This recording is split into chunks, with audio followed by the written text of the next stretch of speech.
The generally accepted chronology of antiquity and the Middle Ages is significantly distorted and needs revision. This is the main idea of Russian academician Anatoly Fomenko and his new chronology. Despite the scientific community's rejection of his concept, he continues to assert that medieval events were artificially shifted back by several hundred or even thousands of years into the distant past. Years of criticism from historians and accusations of promoting pseudoscience have not prevented Anatoly Fomenko from remaining a full member of the Russian Academy of Sciences and teaching at Moscow State University. On his birthday, Gazeta.ru publishes an interview with the Academician, where he reaffirms his core ideas. Anatoly Timofeyevich, do you still give lectures at the Faculty of Mechanics and Mathematics? How do you spend your free time? Yes, I regularly teach the compulsory course, Differential Geometry and Topology at Moscow State University, as well as specialized courses on modern geometry and its applications, such as Introduction to Topology and Symplectic Geometry and Geometry and Topology of Hamiltonian Systems. I have little free time. I am working on the theory of integrable Hamiltonian systems, mentoring students and graduate students. A significant part of my focus is on developing mathematical methods for analyzing chronicles and other narrative texts. You are known for creating the new chronology, a concept of radically revising world history. Do you still adhere to this concept? Yes, I do. The new chronology is an important scientific direction discovered in the 20th century by professional mathematicians Anatoly Fomenko, Gleb Nosovsky, and Tatiana Fomenko. It turns out that the commonly accepted chronology and history of antiquity and the Middle Ages is significantly distorted and requires revision up to and including the 17th century. This conclusion was reached based on new mathematical, statistical, and astronomical methods developed by the authors of the new chronology. As a result, it was revealed that almost all surviving historical written sources actually describe events that took place between the 11th and 17th centuries. However, when the global chronology was being established in the 16th–17th centuries, a significant portion of these sources was incorrectly dated. Consequently, medieval events described in them were artificially shifted back by several hundred or even thousands of years, creating an illusory mirage, a phantom reflection of events from the 11th–17th centuries. This phantom was named antiquity. Who created this phantom? The global chronology of antiquity was established relatively recently, in the 16th–17th centuries, by medieval chronologists Joseph Scaliger and Dionysius Petavius, and it was cemented by their followers.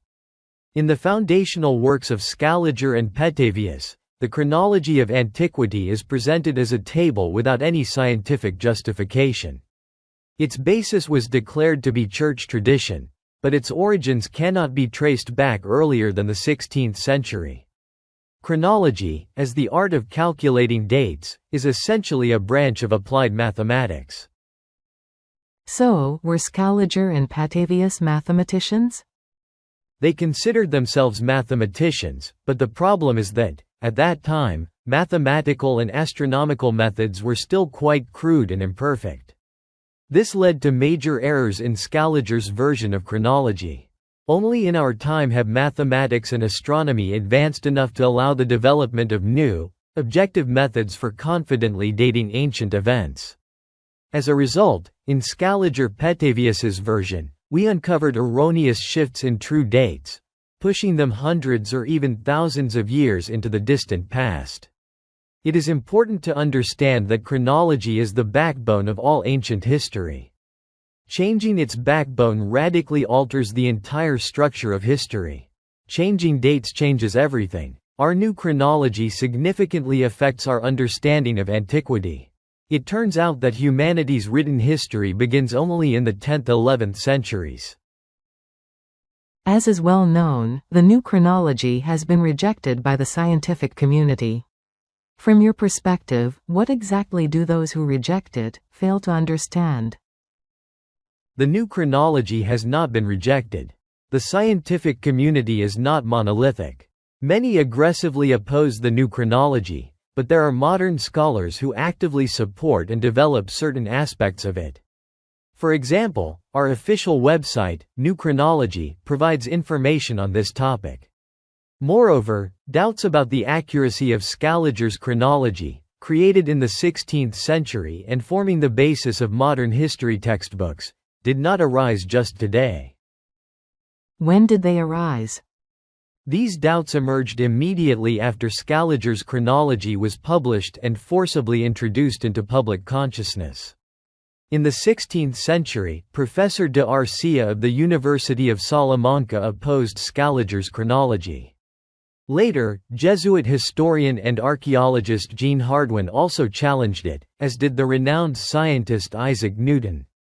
German private lecturer Robert Baldauf, whose works were published in 1902–1903, and English historian Edwin Johnson also questioned it. And many others. However, the first researcher to broadly and radically raise the issue of scientifically justifying chronology was the remarkable Russian scholar and polymath Nikolai Morozov. He proposed and partially substantiated the hypothesis that Scaliger's chronology of antiquity was artificially extended beyond reality. He analyzed Scaliger's chronology from supposed deep antiquity to the 6th century AD and pointed out the need for a radical correction of dates. Nevertheless, Morozov did not push beyond the 6th century AD, believing that the currently accepted chronology from the 6th to the 17th centuries was more or less accurate. However, this assumption turned out to be mistaken. Where was Morozov mistaken? As we have shown using our new dating methods, Scaliger's chronology needs correction not only up to the 6th century, but all the way to the 17th century, which, by the way, is no coincidence. It coincides with Scaliger's own era. We argue that only after the mid-17th century does the currently accepted chronology become more or less reliable. Before the 17th century, the true dates of many significant events were artificially shifted into the past by approximately 100 years, 330 years, 1050 years, or 1800 years. To restore true history, Scaliger's datings must now be shifted forward by these respective amounts. The main discussions about the new chronology took place in the early 2000s. Have you gathered any new evidence since then to support your theory? If so, can you provide examples? Interest in the new chronology has not waned. Today, active discussions mainly take place on the Internet. Our website, New Chronology, provides numerous links to heated debates, critiques, and responses to criticism. In 2019, a large new chronology museum opened in Yaroslavl, housed in a historic mansion of the Karakan princes. The exhibition spans 3 floors and attracts many visitors. We continue our research, and new findings are published in our latest books. These books are regularly released by AST, one of the largest publishing houses, and enjoy great popularity. Do you really believe that modern history has been falsified? If so, who falsified it and why? The chronology of ancient and medieval history has been falsified. An important clarification is needed here.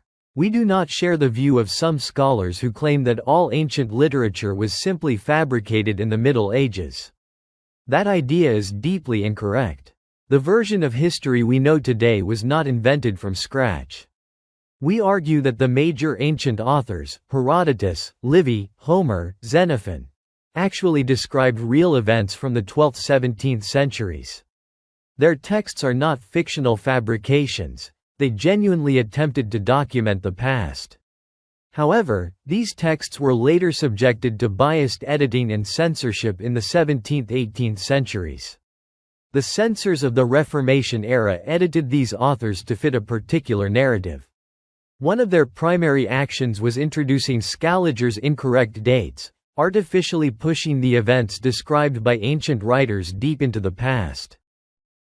So, in your opinion, when did antiquity actually take place? Antiquity was the period between the 12th and 16th centuries.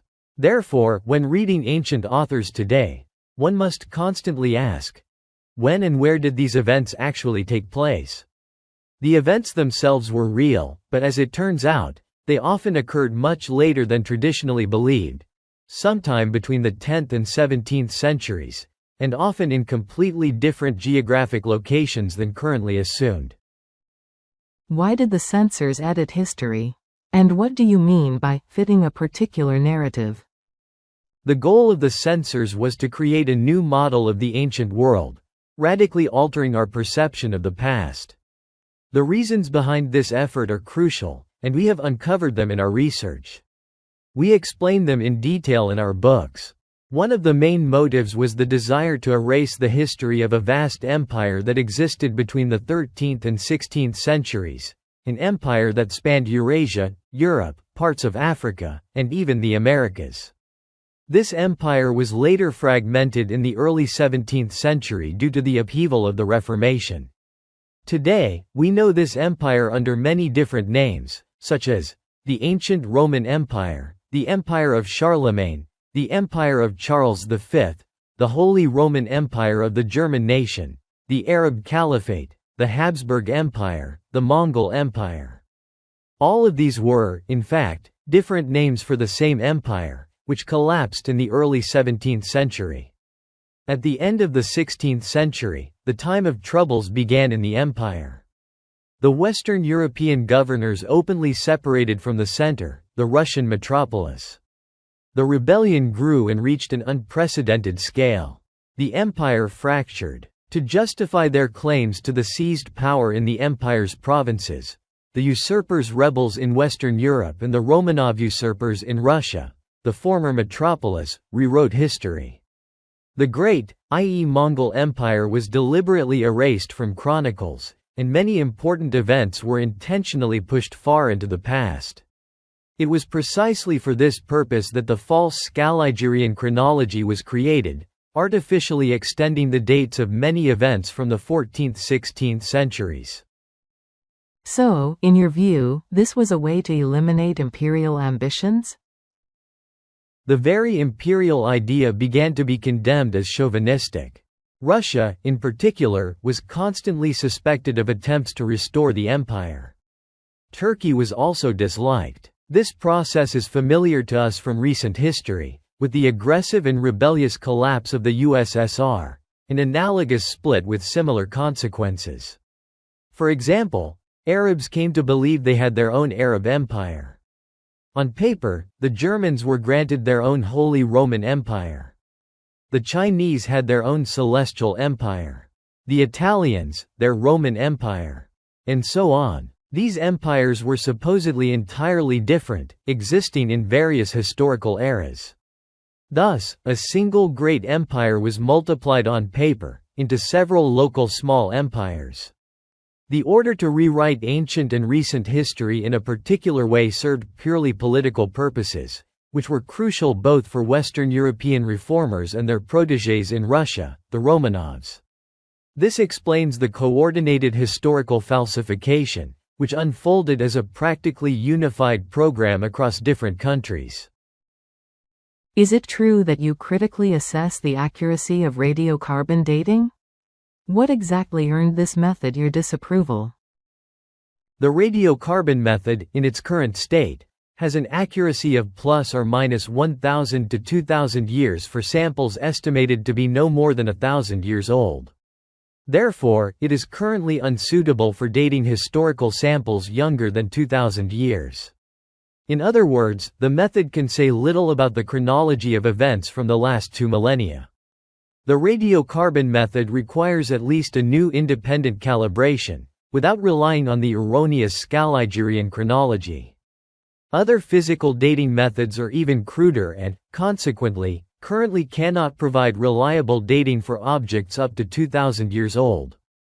The Scaligerian chronology has explicitly or implicitly influenced the calibration of archaeological and even physical dating methods, including radiocarbon and thermoluminescence dating. This further questions the applicability of the method in its current form for dating historical artifacts. Moreover, as some archaeologists acknowledge, there is a deeply flawed practice of physical laboratories being informed in advance about archaeologists' approximate expectations regarding a sample's age before performing radiocarbon dating. This creates a vicious cycle. Does dendrochronology work? The situation with dendrochronology is even more complicated. According to archaeologists themselves, all 6 main chronologies, built using different types of trees, have a gap around the year 1000 AD. This means that none of them can be continuously extended backward beyond the 10th century AD. Therefore, the method is effectively inapplicable to earlier historical periods. Moreover, there are also serious problems even within the 10th–17th century range, which we discuss in detail, for example, in our book, New Chronology of Russia. In 1984, radiocarbon dating was performed on ancient Egyptian monuments. However, in 2014, a number of ancient Egyptian sites, including the Pyramid of Menkaure and the Sphinx Temple in Giza, were dated using another method, thermoluminescence. These dates once again aligned with the reign of the pharaohs. How would you explain this from your perspective? The issues here are even more serious than with radiocarbon dating. In archaeology, thermoluminescence dating is primarily used for dating ancient ceramics and other fired clay objects, such as terracotta, kilns, bricks, as well as burned flint tools, hearthstones, artificial glass, and slag. This method requires calibration, which is based on the assumption that the radiation background has remained constant over time. However, no studies have yet confirmed this assumption. Moreover, identifying past radiation fluctuations requires independent data. This has not yet been done. Therefore, the question of the method's accuracy remains open. As for ancient Egypt, we consider absolute datings of zodiacs, or horoscopes, to be fundamental. Many such zodiacs have been found in Egypt and Europe. These are ancient records or depictions of planetary positions in zodiac constellations. The dates of these zodiac events can be calculated today using computer programs. We have developed an advanced professional program for this purpose. We dated several dozen ancient Egyptian zodiacs, which are usually assigned to the distant past. However, independent dating showed that their actual dates, and, consequently, the dates of related ancient Egyptian events, fall within the 11th to 16th centuries AD. This suggests that the history of ancient Egypt actually unfolded during this period. These objective datings, which are absolute, not relative, radically contradict the hypotheses proposed by proponents of radiocarbon and thermoluminescence dating. Our results, however, can be verified, and have been verified, by anyone with an understanding of natural sciences. What would you say to specialists who claim that you reject all dating methods simply because they don't support your theory? No one has meaningfully challenged our methods or statistical results. Instead, our opponents tend to immediately attack our hypotheses and reconstruction of true history, even though we constantly emphasize that our reconstruction remains largely hypothetical. At the same time, we guarantee the accuracy of our calculations and the resulting dates. Moreover, they are open to verification, and anyone can repeat them, which has already been done multiple times. So, we continue to work in a challenging environment of debate surrounding the new chronology. Interestingly, some young historians support us and share intriguing facts, but they ask not to have their names mentioned, fearing negative reactions from some senior colleagues. I hope that in the near future, the new chronology will be viewed more calmly by historians, and the collaboration between mathematicians and historians, which we have long advocated, will finally take place. Do you continue to paint? I no longer paint.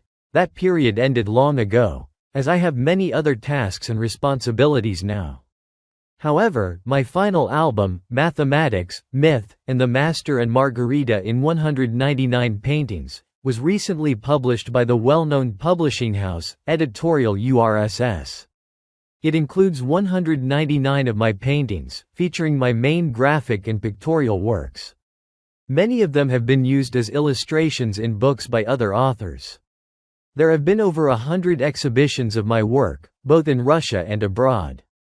For example, in 2015, 13 of my paintings were presented at the Hyperrealism exhibition at the Tretiakov Gallery. The graphic and pictorial material I create is an attempt to photograph the world of modern mathematics from the inside. I also created a series of illustrations for Bulgakov's remarkable novel The Master and Margarita. The major publishing house AST released an edition of the novel featuring my artwork, resulting in a striking publication with Begamot the cat on the cover.